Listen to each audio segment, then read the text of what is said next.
What do I know about streaming? I don't know, nothing. So how about I learn from Ludwig? My friend Lud apparently made a Streamer University course about the intricacies and financial realities of streaming. And by God, I'm interested in watching it. He looks like... I think streamers make a lot, right? Streamers make a lot. We know streamers make a lot. You seen the movie Half Nelson?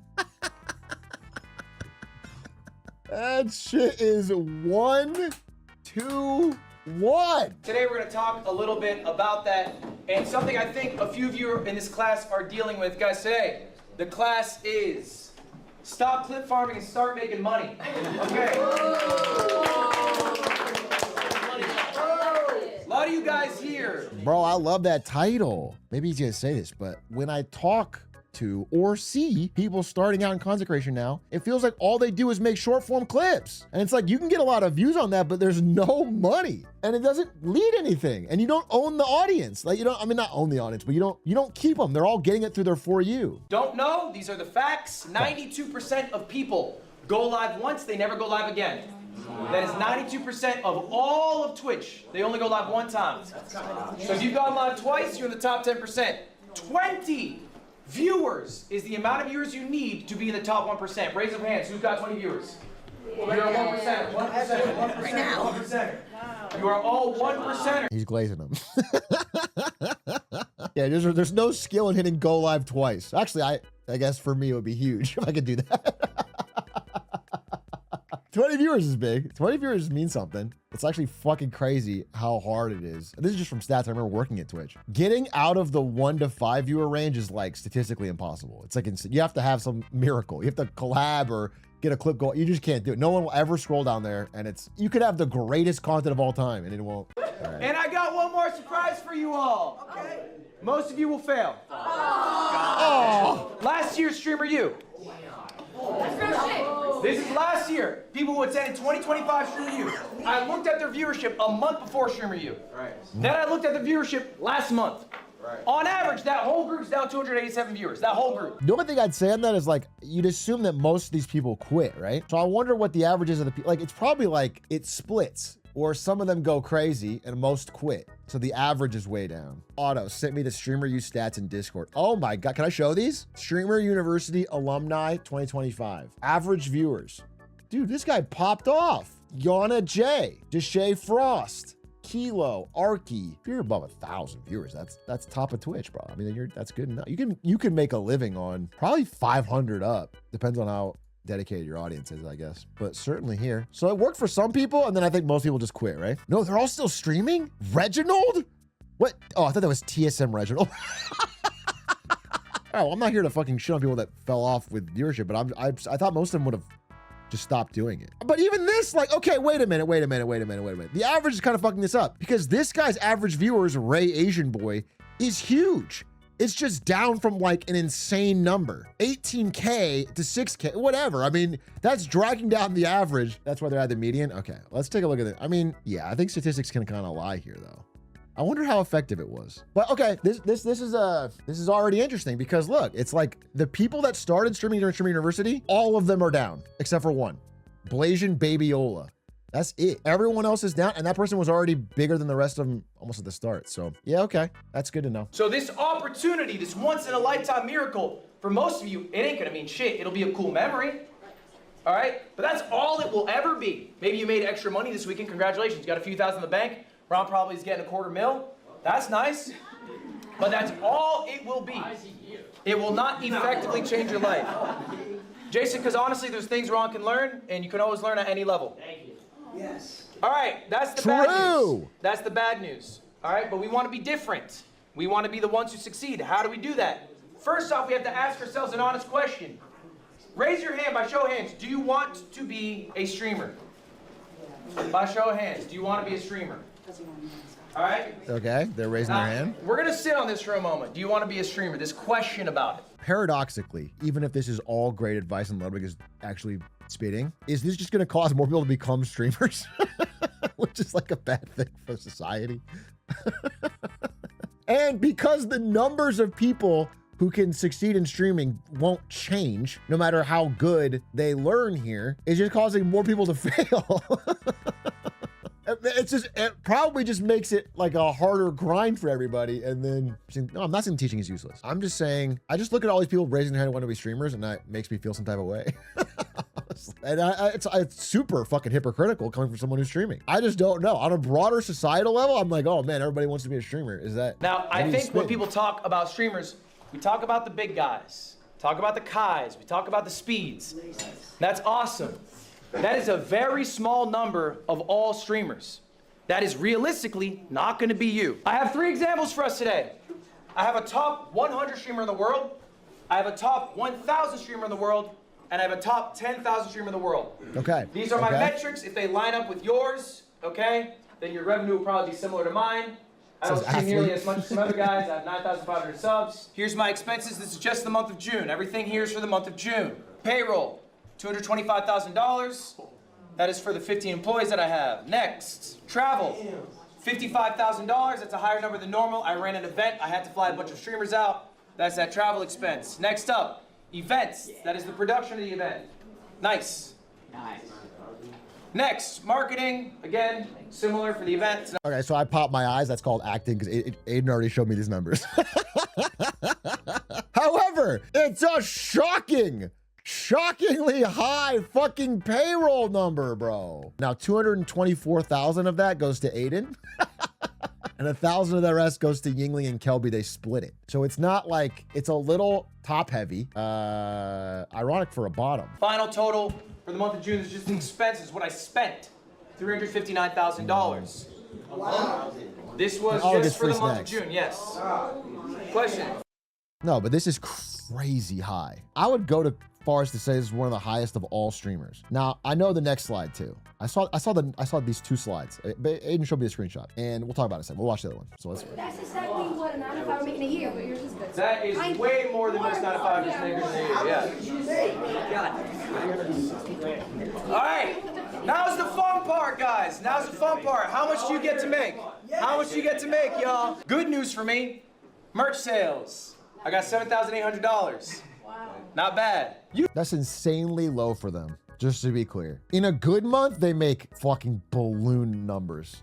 The mogul merch, like the tip to tip month, this is like the absolute nothing month. This is a good month for me though, for Enron hats. I'd fucking kill for this. YouTube. That's just the YouTube revenue. This includes YouTube live streams, shorts, and videos. 270,000. Twitch gonna be smaller for me, guys. I do not make as much on Twitch. 57,000. I only run about 6 minutes of ads an hour. I have 9,500 subs. That's about what you make for that. The biggest bulk of my money, though, I made a pivot in my life. I decided I wanted to stop being viewer funded. All right, I did a subathon. I had the most subs any streamer did. I had like an average of 20, 30,000 subscribers. I ran a higher density of ads. And then I said, you know what? I don't feel good as a multimillionaire getting these people to pay me money. I didn't like getting 100 gifts. It made me feel weird. Does not make me feel weird. Promise you that. Brave of me, but it doesn't make me feel weird. If anything, I feel closer to the gifter. Honestly, like a friend almost. From sponsors, that's the biggest cut of this. Okay, I'm a Rebel Athlete. I have an AT&T sponsorship, and I also have an Alienware partnership. These are long-term partnerships. All right, and I do one-off deals as well, as you guys do. This number's 800,000. So this is the crazy fucking number. Let's just talk about it, bro. So 800,000 a month, and this is essentially what they're averaging every month. Kelby's in chat. At Kelby and go, good job. Let's analyze some of these numbers here. I want you to know. So if you add these up, merch, YouTube, Twitch, by the way, there's other expenses not included here. If you add these up, what, you fucking 320 something? Low 300s. Now go back to costs. This is over that. The costs are over that. If he didn't have sponsorships, the business is net losing money every month. I think Ludwig, I actually, Point Crow's in chat. Point Crow runs kind of a similar thing, right? You do bigger events, you do, I think Ludwig is very unique and good at this. And that's the only thing I don't think he's telling people to do this, but I'm just saying, like, as someone to copy, you should copy his work ethic, his creativity, maybe his collab ability, all that. But like this as a business setup, I would say is very unique, because without sponsorships, this amount of payroll makes no sense, man. It's so high. It's just so high. And one of the unique things I think about streaming and content creation as a business is it has the potential for truly insane ROI. You could have costs that are extremely low. Your cost doesn't change to go from 1 million view to 10 million views to whatever. The video can hit at no cost. Like, I'm just saying, like, someone like Queso has costs that are 1/100th of this. For similar or greater reach. Do you understand? I'm not saying fucking cut your employees. I'm just saying, if you're gonna build a team, understand every person you add to your team is exponentially more you gotta hit to make it consistent. And what's cool about Ludwig, and I'll give him your credit here, is like that level of pressure for a lot of content creators makes their content worse because they only can do the same thing or be safe. And Ludwig consistently tries new things or pushes himself to do new things, and they're all, I think he's just like entertaining enough that the audience goes with him on different things. But a lot of people, like if you're, I'm not throwing shade or anything, he made $1 bazillion, he's fine. But like if you're Ninja, right, and you get big on Fortnite, you can't just like jump around it. You can't host a chess event or, you know what I'm saying? You have less opportunity to shift. And so once you have a big team, you are basically saying, hey, to keep everybody here employed, I have to run Fortnite every day, all day. I have to keep seeing enough movement. It sounds like a complaint that doesn't make sense to people. I get it.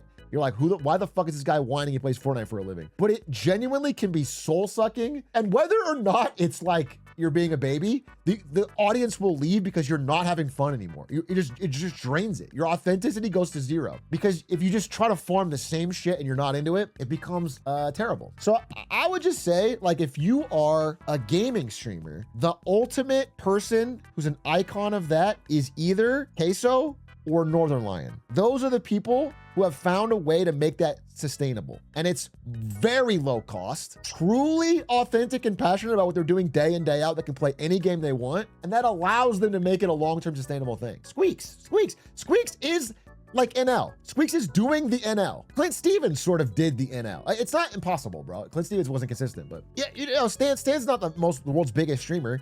But if you're talking about like a top 100, top 1,000, top 10,000 or whatever, and Stan's in the top 10,000 or top 1,000 maybe, I don't know. Stan's is, whatever that range is, Stan's is doing that for NL. He's like an NL type streamer. He plays what he wants. He has a fun unk energy, and he has people that like his content. Like that, you can do that. Variety gaming streaming. Carnage. There's other people doing it. But okay, so I'm just like giving it a comparison. I want to watch the rest of this thing. It's already very interesting. If you are somebody on the come up and you're not like Ludwig, and I think Ludwig has a lot of unique things. I hate to glaze the guy. I really hate it. Honestly, it hurts me. But the things he's good at require a little bit of risk taking. And if they go wrong, they leave you in a bad spot. I would caution against this level of the person who's like a smaller size than Ludwig, but still doing his style. The closest I can think of is probably Point Crow. Point Crow is the one who's like willing to like take some big financial gambles on events. And I know Point Crow, you can be honest with me, you've lost money on some of those, bro. Like, obviously, you're an amazing creator. You have truly great YouTube videos. You've crushed it. But like, what did he say? Point Crow party was $500,000. We made about 100K. Yeah, so I was at Point Crow party. They flew me out. They put me in a nice hotel. They made me wear a fucking, I was dressed like a Goomba. What was I dressed like? I was dressed like Monty Mole. They rented the same soundstage that Justin Timberlake uses. That shit was pricey. There was catering and bro, and then, you know, like the stream did well, the YouTube video did well, but like to make that back is very fucking hard. And he's the type of guy that'll go for that. But I'm saying is like Point Crow consistently can make good stuff. So a hit like that he can bounce back from. But a lot of people that could wipe them out. I guess streaming like wipe them out. So I would hope if you watch this video, take it with a grain of salt that Ludwig is uniquely good at this. Like if you're a streamer, you should recognize that the greatest advantage of streaming is that you can do a lot for a little. Because of the magic of online distribution, your cost of an additional viewer is zero. Also, he's saying top 100. Just to be fucking for real, Ludwig punches way, and this is a shout out to Kelby, unfortunately. I hate to shout out Kelby either. Ludwig punches way above his weight, and he's fat, way above his weight on his viewership to sponsorship ratio. Like unreal, like probably #1 in the world. In terms of viewership, he has great viewership. Don't get me wrong, he's a top streamer, but nobody else of his size, and I mean that both physically and viewership wise, is getting this level of sponsorship, and it's not close. It's not close. It's not even in the same ballpark. And it's because Kelby is incredible, but also Ludwig is very, you know, like marketable, but also he's done a good job consistently. Here's the thing. If you're a big brand, right, and you want to take a risk and sponsor a live stream event that's going to have 40K concurrence or whatever, the brands are scared to death of live content. They're scared to death. They are so deeply afraid that shit's gonna go wrong. There's gonna be a controversy. There's gonna be whatever. They're just fucking afraid. It's so expensive. They don't know. They don't know if it's not gonna have the viewership they promised. They've been burned, bro. And so Ludwig puts on an event. Maybe he loses money on it, but it's successful, it's safe, it's good, it works, people like it, have a good time. And then he goes to the next guy and Kelby shows the deck and he goes, hey, look, we did this last event. It was great. People liked it. Here's the reactions. Here's the stats. We're going to do it again. We're going to do Streamer University 2 or Streamer Games 2 or 3. And now it's like, oh, we've taken the risk out. Now he's done it again and again. And all his events are good and successful. And you take the risk out and all of a sudden the brands they have no one else to throw money at. They want to throw money at youthful gen stuff, streaming, gaming, live stream, but they're afraid of it all. So Kelby shows up and cleans house, bro. Kelby's like the one fucking guy who fucking figured this out in the streaming space. And he shows up and he makes it real fucking safe to them. And he shows them the deck and he makes it all. And then they fucking hand him dollars, hand over fist. And what's funny is if any one of them had heard this. My name is Kelby Bay. I'm here to get paid to play. Your mom It would all go away. A shout. She It would wants to all drink disappear. water spout. But unfortunately, that just is lost to the fucking time. If someone at fucking AT&T hears that, you could destroy this whole number overnight. You could ruin Ludwig. What does Miss Top 1000 look like? I'm keeping this person anonymous. These stats are real though. This person is a gamer. What number am I? Number 700. I'm just gonna prove this right now because people think this number's real. I know this number can't be real, right? Because it goes 1,767 current active subs. I promise you, it's not that number. I got 3848. Why it lie? How often is it updated? No, it's never been right. I've checked this number, over the years. It's never been right. So I don't know what they do. I don't know what their fucking formula is, but it's not correct. Maybe it doesn't count the fact that I got a Chinese bot to give me 3,000 subs to look better on the fucking stats. And I guess maybe it cuts those out or whatever. I don't know. How much do they make? How much does a top 1000 streamer get? Sponsorships, $0. Okay. Asked them why. They said they think their agency's ass. They haven't had a deal. Okay, it's a much different number. YouTube, 150. Not little. Only 150. They're not posting really long form videos. They're mostly doing shorts. There's not a lot of revenue coming from the YouTube. They're more of a streamer than a creator with multiple verticals. All right? Twitch, 10,000. Okay. That's a good amount of money. That's comparable to what I'm making. I'm making 10,000 as well. All right? And if you go back to the hours a week, that was your question. They stream 130 hours. 130 hours. A week or month? For the month, this is all the month of June. So What is 130 hours a month? Like, what do I have per month? In a month, I stream 70 hours. That's another thing. Let me spit some game here. Streaming is the hardest job in the world, and every hour you have to do it is infinite torture on the mind, body, and soul. People can't survive. And so what you can do is, if you find a way to build a long-form YouTube channel, not only does it make more money, but you get a lot more out per hour. So you don't need to do so many hours. let's go to top 10,000, Mr. 10,000. Okay? This streamer is a variety streamer. It's a real person. It's real stats.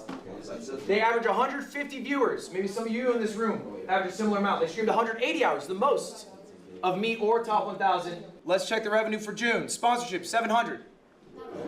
They actually made some effort to get a deal. That makes sense. They've been doing it 6 years. They have better relationships to get sponsors. YouTube, $0. They have no YouTube presence at all. That's not good, man. Twitch, $3,000. Grand total, That's still pretty good, 3,700. honestly. All right. Now, I need you to put this into Just think about what you're doing, though. You have 150 viewers, you're playing games you like, $3,700 a month. That's not crazy, bro. It's not like live in LA and fucking Uber Eats every day. Oh, did they say 180 hours? 180 hours a month is a lot. That is a big streamer. How many streamers are there in the world? Anyone have a guess?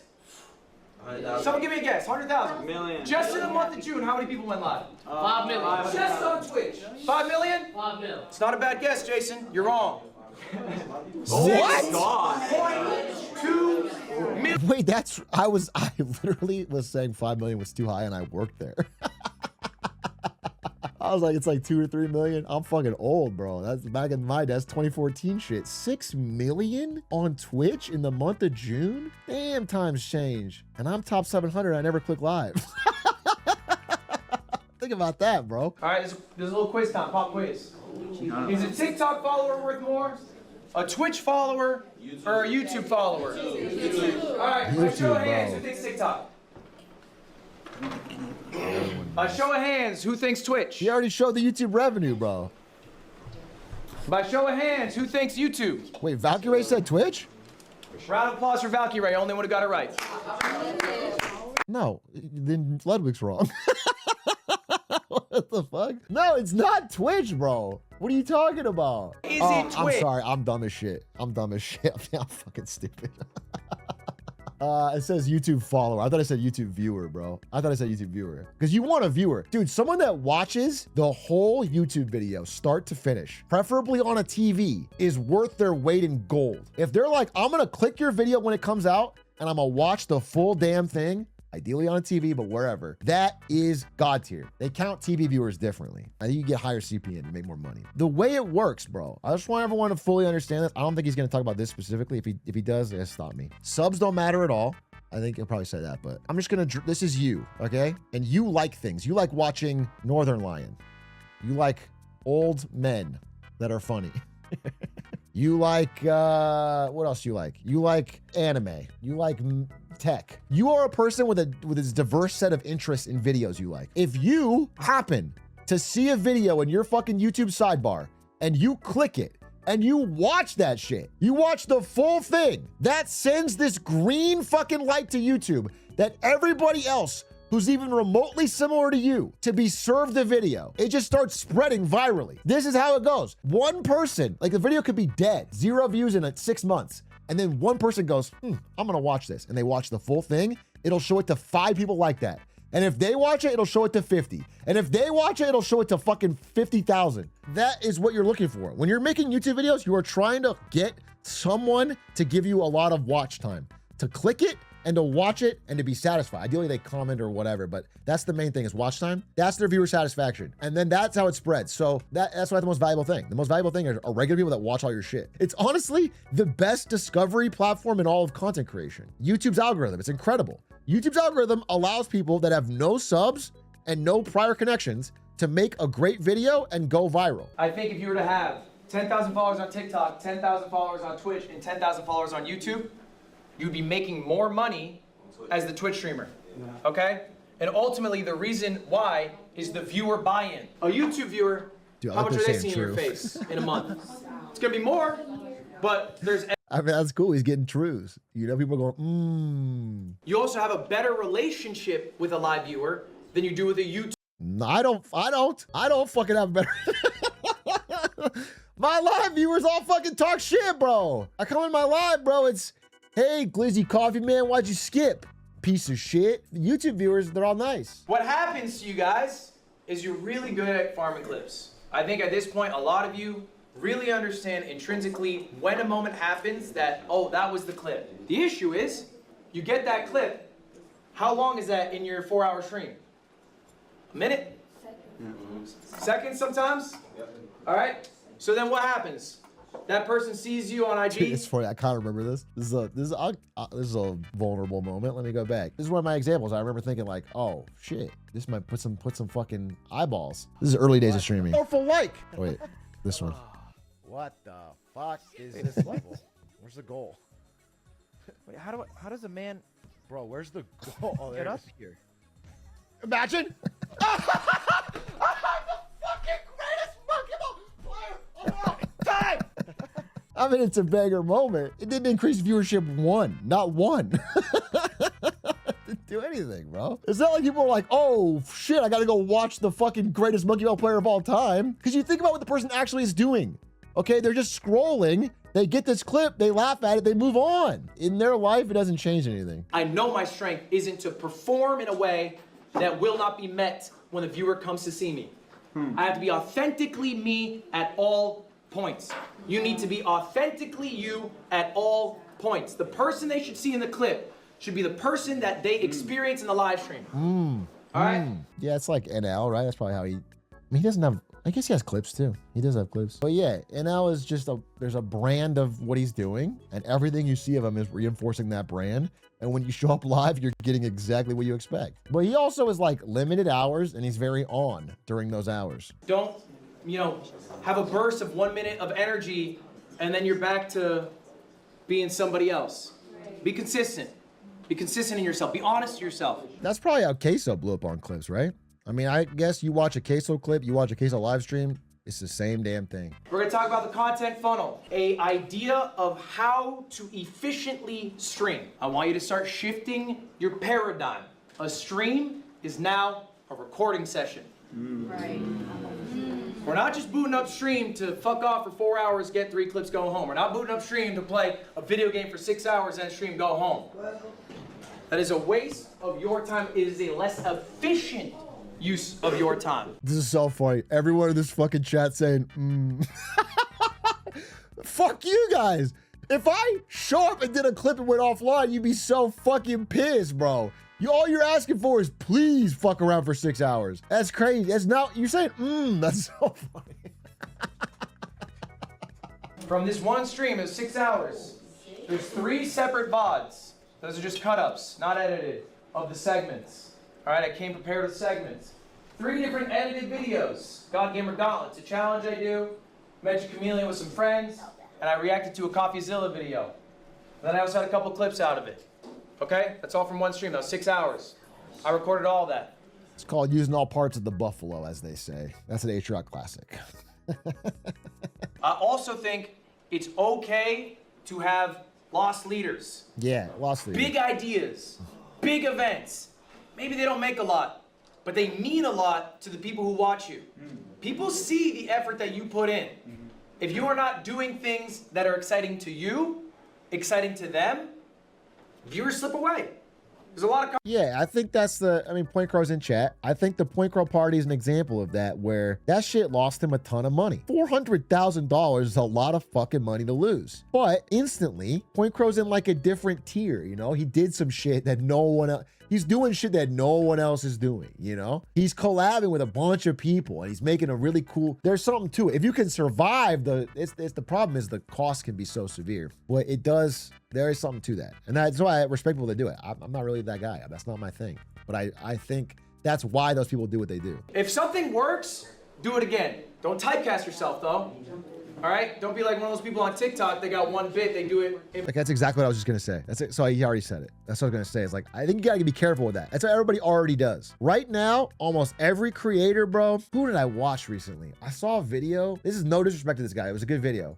It was like, I don't know who this guy is. I'm sure he's the GOAT, bro. I'm not meaning this disrespectful in any way. It's Bandicoot, okay? Maybe you know him. He has a video called The Bizarre Food Economy of GTA. And I was like, oh, this is a good video. And then you click their channel, and it's the bizarre food economy of Cyberpunk, the bizarre food economy of Fallout, the bizarre food economy of Red Dead Redemption, the bizarre food economy of Starfield. And, these are worked, so I don't blame you, but this is, it isn't even bad. If you just want to make views, it's fine. But for me, I am afraid of this. This is something I fear. I think you can get too focused on trying to recreate your last hit, and it locks you in.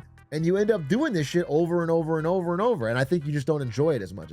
I'm not throwing shade, bro. This guy's got massive views. He's doing great. I'm just trying to talk to people who are maybe less successful than this guy, but they get one video and they try to do it. This guy has other things he's killing with, right, by the way? Like, this is different, this is different, this is different. I'm just talking about what I saw on the top. It's just me personally when I think about my content. You could say I'm in a pigeonhole if you want to. It's news, whatever. But like, what I'm trying to do is whatever the story is, if I want to cover it, I can cover it. I don't have to feel like I have to cover a certain thing. Do you know what I'm saying? I could cover something weird. Like, I did a video on the Kawhi Leonard thing. I did a basketball video. I did a Luka Doncic video.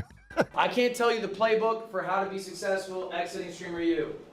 Because if I did, you would all use it and it wouldn't be successful. True. Someone here is going to rise above the rest. Someone here is going to offer viewers something unique that other people aren't offering. I'm a small streamer making a cozy environment. Okay, I've seen that. Maybe that's fine, maybe you're happy with that. That's not gonna be the person who's the #1 streamer come out of here. I'm loud. I like being the center of attention. Okay, we have enough of that. You are not going to be the #1 streamer coming out of here. So what are you doing to be different? Yeah, only thing I'll disagree with, because this is the same as any like business principle of like competition. Streaming is obviously a very competitive space. You got two options, right? You go blue ocean and you try to be really different. You try to do something no one else does. That's what I basically did, in that people weren't doing business content, news content. Only one guy. What was the guy's name? He's the one that convinced me I could do it. Devin Nash. Devin Nash. I worked at Twitch. Everyone was a gamer on Twitch, and there was a little bit of IRL, but most of the time it was gamers. And then this guy, Devin Nash, would go live and talk about like the behind the scenes numbers and money of his job, of like CLG and stuff. He got like 1,000 viewers doing it. And I remember thinking, oh, so people would watch that. And that is when I started doing the first Marketing Mondays. But it was like it's a small niche, right? There's like 2 of us doing it. And he wasn't that often of a streamer. So like when I would do that, I did like ad reviews or whatever. No one else is doing that. So you get a little bonus because it's a separate idea. That's the blue ocean. That's the one way to do it. But the other way, what he's saying is not entirely true, in that there's gonna be another huge cozy streamer. There's gonna be another huge loud streamer after these guys, and they're gonna do it better. You could also just do the same thing other people are doing, but do it better. It's just harder, but you could do it better or be more, and by better, it'll always be better. You could do the same level of thing, but you could be more consistent. You could have, better ideas. You could collaborate, all that stuff. You could do that. Isn't that with everything? That's what I'm saying. That's what I'm saying. It's streaming competition is no different than business competition or anything else. You can find your own greenfield, blue ocean, open area and try something different, and you're not competing with anybody, or you can try to compete, but you have to be better. For someone around the 200 to 300 viewer range, do you think it's better to stream less hours and more so like focus on like planning, like, you know what I mean? Like, For someone in the 200 to 300 viewer range, is it worth it to stream less hours? What do you think? Do you want like thousands more, or do you want to make maybe hundreds of thousands of more over 5 years? Okay, so then let's think of your future, right? So when you say I do a stream and I plan one segment that's a YouTube video, and then what's the other 6 hours? Right. just whatever happens, abolishing. Okay, you're abolishing. That's cool. What's the point of that? You're making more money because you run more ads, you get more subs.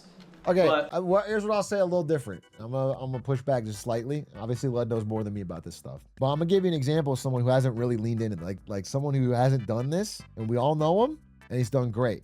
And that's Squeaks. And if you look at Squeaks' history, what you'll find is he streamed a lot of hours for a long time before he popped off. He has like years maybe of like long streams with no viewers. He just likes streaming. And one thing I'll say is streaming, like anything else, is a skill. I'm not particularly good at it, to be honest, because I don't have a lot of hours.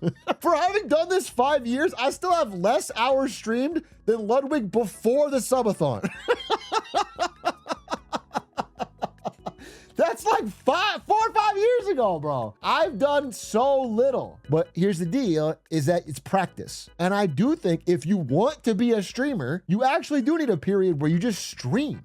And you don't know exactly, you haven't planned everything out. You're just getting really comfortable with bantering with chat, keeping up the energy, like playing a game, making it fun. Like the idea of like, I'm gonna play an 8-hour game and keep that entertaining, that's a skill. I can't do that for shit. NL can do that. Squeaks can do that. These people can play and banter, and they've practiced it. They've done it. It's not, you don't just go live and do it, bro. You don't go live and do it. You have to put some hours in. If that's what you want to do, I do think you should spend a year plus doing it. Because you have to get good at it. You have to put in your fucking 5,000, 10,000 hours to be good at it. And then you can start making videos to advertise it. I think if you watch anybody you think is naturally charismatic and you scroll back and you watch their first shit, you'll notice it's not natural. Early Doug is goated. See, I would disagree. I mean, not he's bad, but Doug did a video like this. I think he talked to me about it. And you go back to early Doug stuff. Like this was old. Yeah, this is Doug's first shit, bro. Anduin versus Jaina. You asked for it. The light shall bring Wait a minute, Jaina? Anduin, what are you doing here? I should ask you the same thing, Jaina. I've been coming to this tavern every night since we broke up. Well, I didn't know you'd be here. It's like Hearthstone character roleplay. And he told me he would post these on Reddit, and if they didn't get positive responses, he wanted to kill himself. And he's gotten a million times better. He's an incredible creator now. He's mastered the editing, the storytelling, the ideation. That's a skill. It took him a lot of time. Give me that note right now. Give me that note right now. All right, are they in the? Is the Give me that content note. part? You already showed it. Oh. Jeans and ass. Let's go. Okay. All right. Well, this is the content part, right? Hey, that was great though. That was a great presentation. W Lud. W Lud. W Lud. W Lud.